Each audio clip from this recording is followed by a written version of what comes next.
बच्चों, आज की वीडियो में आपका सबका स्वागत है। अब जो है हम class 12 maths chapter 10 vector algebra सदिश बीजगणित अध्याय 10 पर विविध प्रश्नावली है। ये प्रश्न नंबर 1 है। अब देखो, एक्स वाई तल में एक्स अक्ष की धनात्मक दिशा के साथ वामावर्त दिशा में 30 डिग्री का कोण बनाने वाला ये है तुम्हारा बनाने वाला।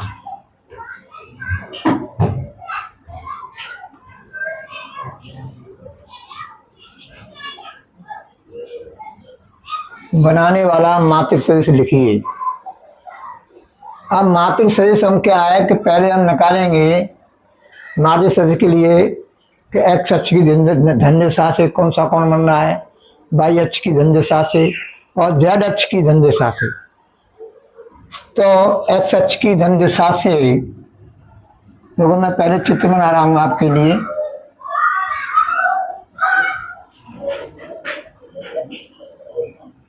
ये तुम्हारा वाई अक्ष है और ये तुम्हारा एक्स अक्ष है और ये तुम्हारा जेड अक्ष है।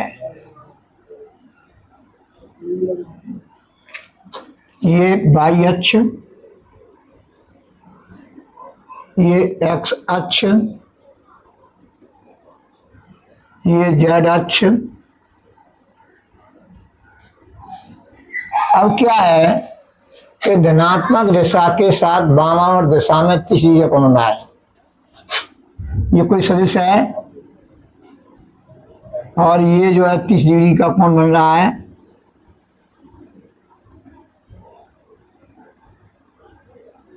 और ये मान लिया हमने एल्फा।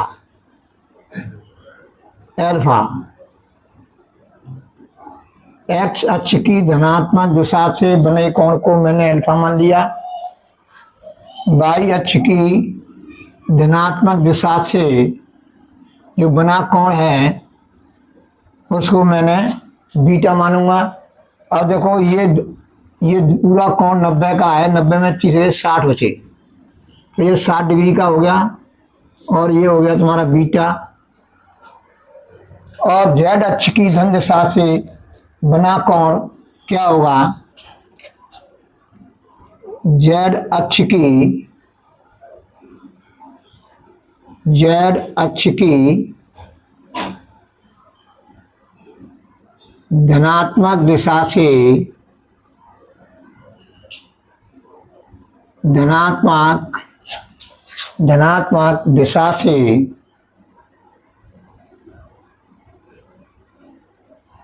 धनात्मक दिशा से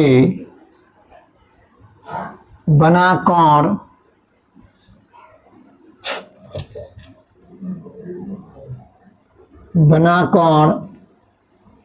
गामा कितना हुआ? 90 डिग्री। 90 डिग्री। अब जो है मात्रक सदिश ज्ञात करना है हमको। मात्रक सदिश ज्ञात करना है तो हम क्या करेंगे?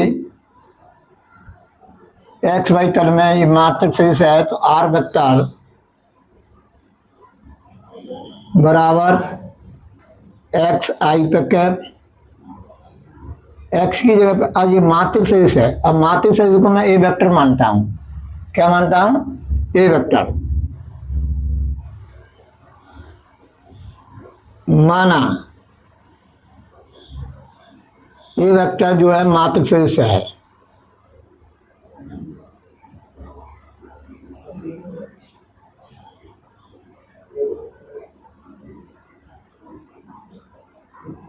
मात्रिक सदिश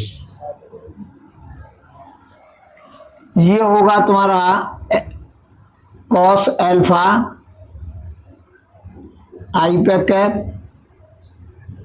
कॉस बीटा जे पे कैप, कॉस गामा के पैकेट। अब ये हो जाएगा कॉस 30 डिग्री। अब मान रख देंगे अल्फा बीटा गामा के कॉस 30 डिग्री, आई पैकेट कॉस 60 डिग्री, जे पैकेट और कॉस 90 डिग्री के पैकेट। अब इसका हम मान रख देंगे कॉस 30 का होता है √3/2 आई पैकेट, कॉस 60 का होता है 1/2 जी पैकेट, और ये है कॉस 90 का मान होता है 0 × के पैकेट। तो ये हो जाएगा √3/2 आई पैकेट प्लस 1/2 जे पैकेट। अब इसको हटा देंगे, क्यों 0 के पैकेट करेंगे 0 जाएगा, 0 वेक्टर आएगा। तो इस तरह से ये हमने मात्र से हमने ज्ञात किया। यही आंसर है, यही प्रश्न में पूछा है। अब बेटा और नेक्स्ट सवाल जो है अभी कराएंगे, पहले इसको उतार लो।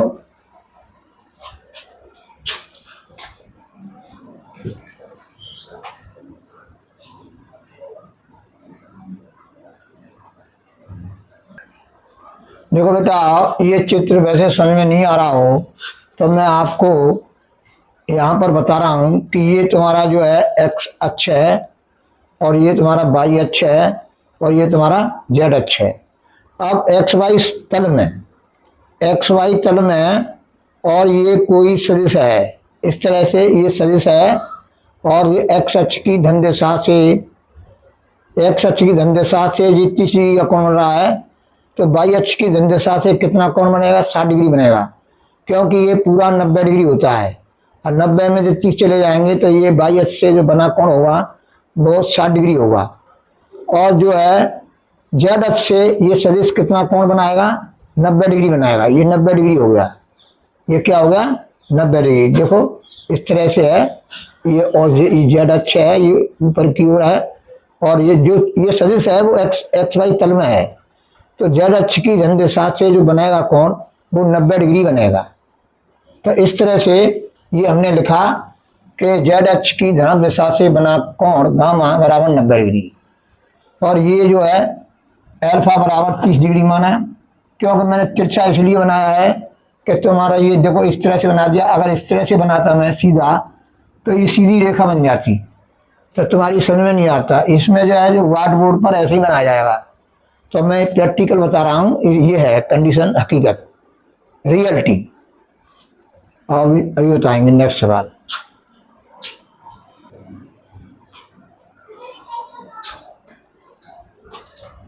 अब देखो बेटा, ये प्रश्न नंबर 2 है। ये बिंदु दिया हुआ है, बिंदु सदिश दिए हुए हैं। P और Q को मिलाने वाले सदिश के अदिश घटक और परिमाण ज्ञात करने हैं। तो क्या हो जाएगा? पोजीशन वेक्टर ऑफ P या ओपी वेक्टर, वो क्या है? मूल बिंदु के सापेक्ष। किसके सापेक्ष? मूल बिंदु के सापेक्ष। अब इसको हम ओपी वेक्टर ही बोल सकते हैं। तो पोजीशन वेक्टर ऑफ P बराबर x1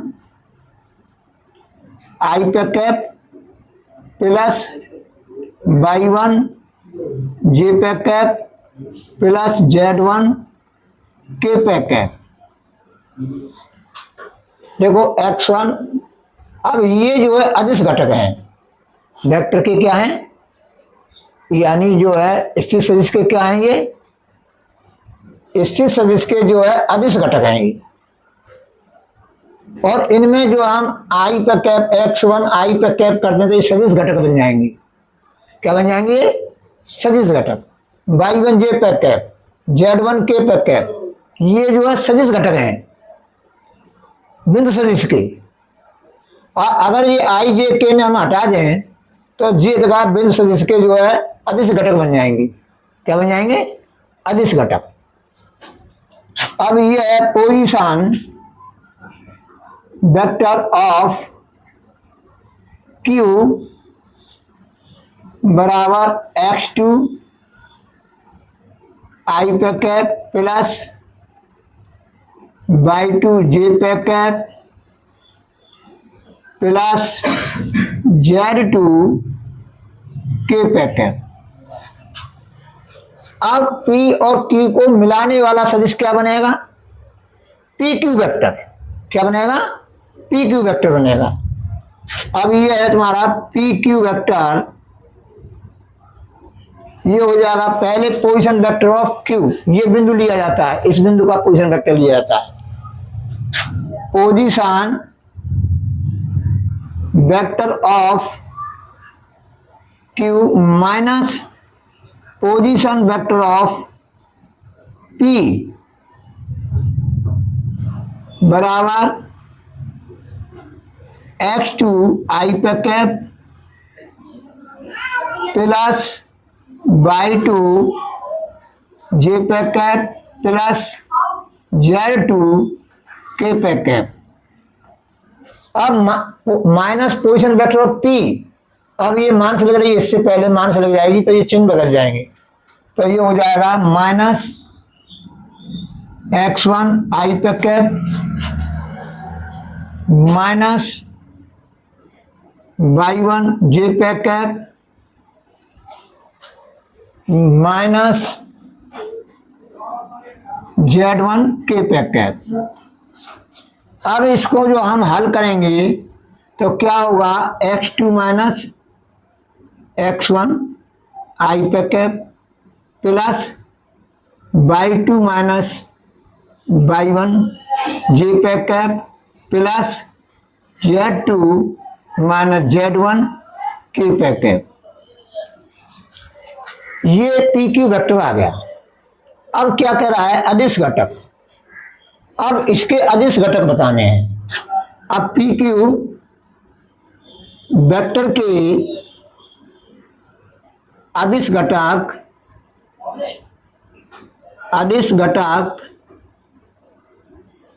क्या हो जाएंगे? x2 minus x1 comma y2 minus y1 comma Z2 minus Z1। ये तुम्हारे अदिश घटक हो गए। अगर वो सदिश घटक पूछते तो यहाँ पे हम I पे कैप लगा देते, यहाँ पे हम J पे कैप लगा दे, यहाँ लिख देते, और यहाँ पर हम K पे कैप लिख देते, तो ये सदिश घटक बन जाती। यानी x2 माइनस x1 क्वेश्चन बन करके I पे cap comma y2 minus y1 J पे cap comma Z2 minus Z1 K पे कैप। तो इस तरह से हम लिखते तो वो सदिश घटक कहलाते। अब ये पूछ रहे हैं इसमें अदिश घटक, तो अदिश घटक तो ये है आई जे के, इसमें नहीं लिखा जाएगा अदिश घटक में। अब कह रहा है कि और परिमाण ज्ञात कीजिए, यानी मैग्नीट्यूड ज्ञात करो। तो मैग्नीट्यूड में क्या होगा? PQ वेक्टर का मापांक is equal to under root I पे कैप के गुणांक का वर्ग, x2 माइनस x1 का होल स्क्वायर, अच्छा अपन यहाँ देख लो, प्लस y2 माइनस y1 का whole square plus Z2 minus Z1 का होल स्क्वायर। ये इसका जो है परिमाण प्राप्त हो गया। PQ वेक्टर का परिमाण, ये परिमाण हो गया, मैग्नीट्यूड बोलते हैं उसको। ये क्या है? मैग्नीट्यूड, परिमाण,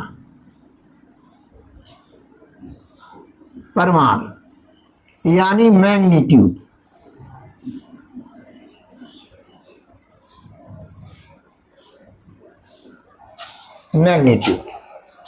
अब ये पूछा है प्रश्न 2 में, अब ये प्रश्न पूरे का उत्तर दे दिया। अब जो इसको उतार लो और जो नेक्स्ट सवाल में अभी कराऊंगा।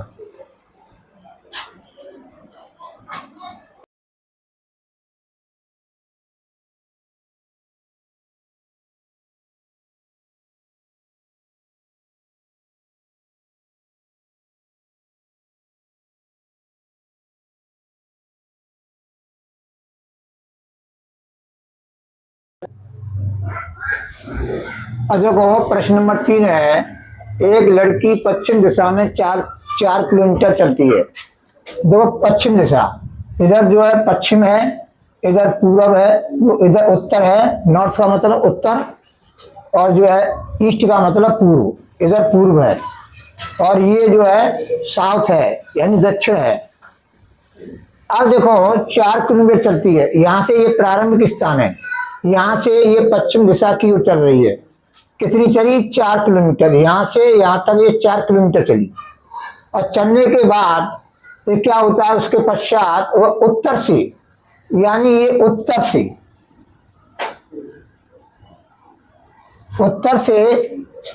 30 डिग्री पश्चिम लिखा है यहाँ पर तुम्हारी किताब में, बुक में।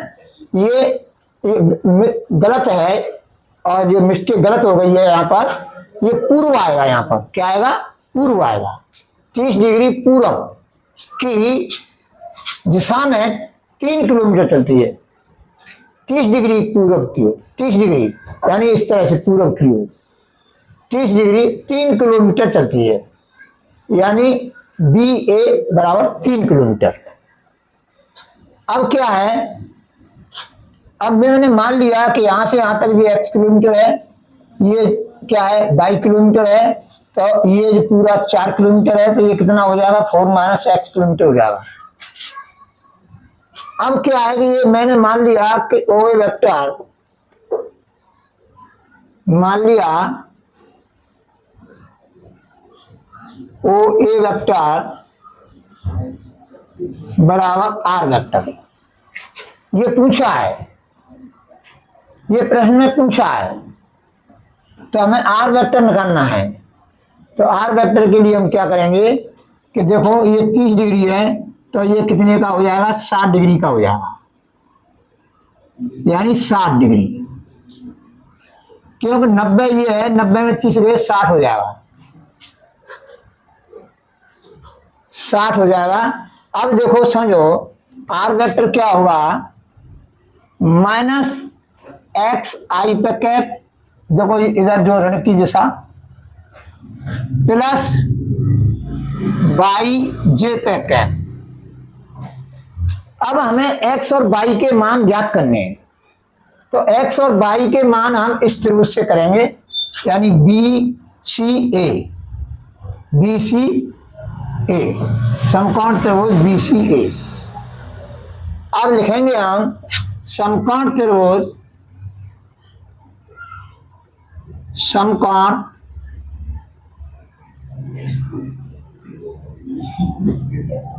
त्रिभुज, समकोण त्रिभुज BCA या ACB। ACB में sin 60 डिग्री बराबर लंब बट्टे कर्ण, 90 डिग्री के सामने की भुजा को हम कर्ण कहते हैं। तो ये कर्ण है, 3 किलोमीटर क्या है? कर्ण। तो 60 sin 60 डिग्री बराबर हो जाएगा, ये y जो है लंब है, तो y/3, तो y बराबर हो जाएगा 3 sin 60 डिग्री बराबर 3 sin 60 का मान कितना होता है? √3/2। तो ये y का मान आ गया। अब हमें निकालना है cos 60। अब हमें x का मान निकालना है, तो क्या हो जाएगा? ये 4 - x है, आधार बट्टे कर्ण। आधार कितना है? 4 - x, और कण कितना है 3, तो ये हो जाएगा 3 cos 60 डिग्री बराबर 4 माइनस एक्स। cos 60 का मान क्या होता है 1/2। cos 60 का मान क्या होता है 1/2।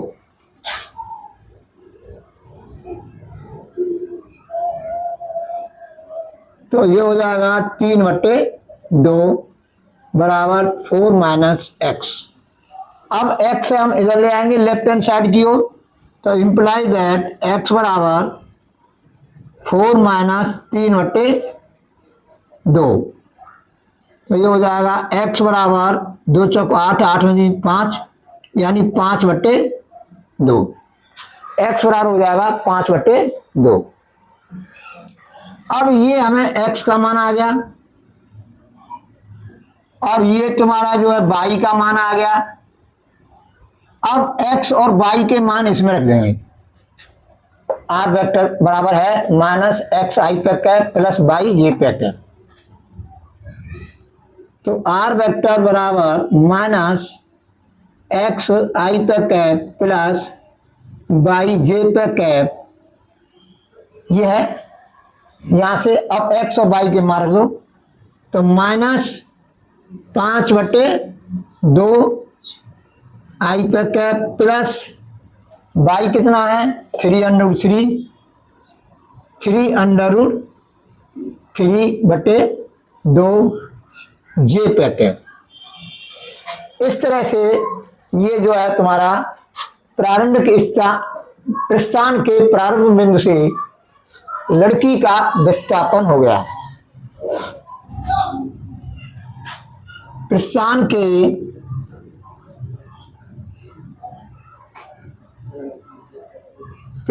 के प्रारंभिक बिंदु से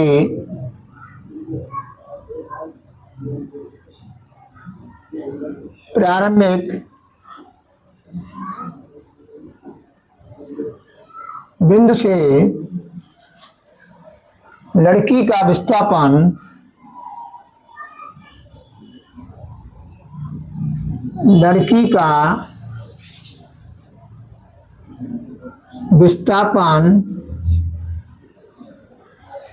विस्थापन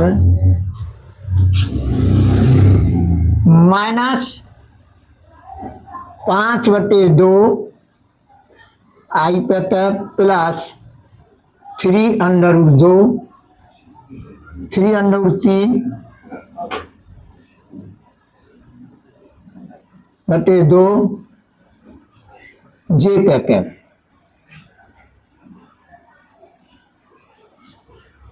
है। इस तरह से ये सवाल आपका हल हो गया। अब जो है बेटा, अब जो है मैं नेक्स्ट सवाल आपको कल बताऊंगा, तब तक इनका रिवीजन कर लेना।